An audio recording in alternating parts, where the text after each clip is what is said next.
இந்த ஆடியோவில் இருக்கிற 4 விஷயங்கள் முக்கியமானதா பொதுவாகவே சொல்கிறாங்க. அதில் என்ன முக்கியமானதுன்னு பார்த்தா, இவன் குடும்பமும் கிரிமினல் ஃபேமிலி திட்டம் போட்டு நம்மளை ஏமாத்திருக்காங்க அப்படின்னு ரிதன்யா அவங்க அம்மா அப்பாவுக்கு சொல்கிறது அந்த ரெக்கார்டு ஒட்டு மொத்தமாக முடிச்சிருது. அடுத்த பாயிண்ட்டு, உடல் ரீதியாக மன ரீதியாக நான் பட்டது போதும் அப்படின்னு சொல்லுது.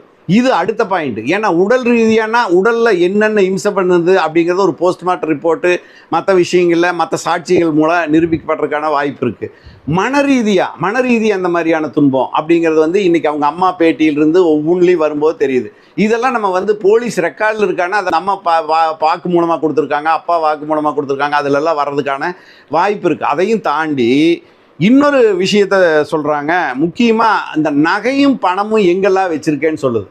இந்த நகை பணம் கவினுடைய வீட்டில் இந்த ட்ராயரில் இந்த இடத்துல இந்த சாவி இருக்குது, இந்த இடத்துல இந்த நெக்லஸ் இருக்குது, இந்த இடத்துல இந்த இது இருக்குது, இப்படின்னு ஒவ்வொன்றா சொல்கிறாங்க. விழாவாரியாக அதில் சொல்லியிருக்காங்க.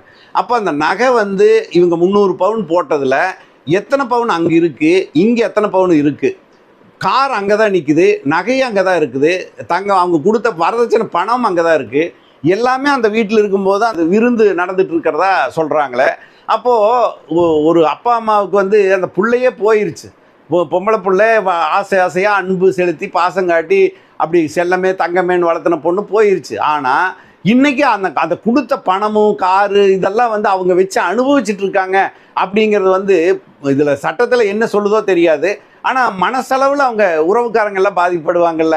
இப்போ ஒருத்தர் போகிறாங்க, அங்கே வீடியோ எடுத்து போடுறாங்க, அந்த காரை பார்க்கும்போதெல்லாம் இவங்களுக்கு பதறுது. பாரு, பிள்ளையே போயிடுச்சு, அந்த நான் இதை கொடுக்கலையே. அப்போ இந்த இடத்துல என்ன பண்ணியிருக்கலாம், போலீஸ் அதை ரெக்கவரி பண்ணுறதுக்கோ பண்ணி எடுத்து கோர்ட்டில் ஒப்படைச்சு அல்லது இவங்ககிட்ட உரியவங்கிட்ட ஒப்படைக்கிறதுக்கான ஏற்பாடுகளை செய்யலைங்கிறது ஒன்று.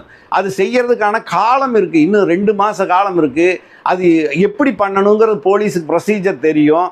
ஆனால் இதுக்கு இடையிலேயே இவங்க சீக்கிரம் அப்படிங்கிற மாதிரி இருக்கிறதுனால நம்மளால் போலீஸ் சில சூட்சமங்களோட ஒரு வழக்குகளுக்கு இந்த மாதிரி செக்ஷன் போட்டு இப்படியெல்லாம் நகர்த்திட்டு இருக்கோம். அந்த நேரத்தில் இவங்க ஒரு பேட்டி கொடுத்துருவாங்க. அந்த பேட்டி மீடியாக்கெல்லாம் பெரிய பரபரப்பாக பேச ஆரம்பிச்சிருவாங்க. அந்த பரபரப்புக்கு ஏற்றபடி மறுபடியும் ஒரு செக்ஷனுக்கான மேட் அவுட் பண்ணுறதுக்கு சிக்கலாகும். அதே மாதிரி வழக்கறிஞர்களுக்கு அந்த சிக்கல் இருக்குது. நம்ம இந்த கேஸ் இப்படி கொண்டுட்டு போகலான்னு பார்க்கும்போது இது டைவெர்ட் பண்ணி இப்படி போகுதேன்னு இருக்கலாம்.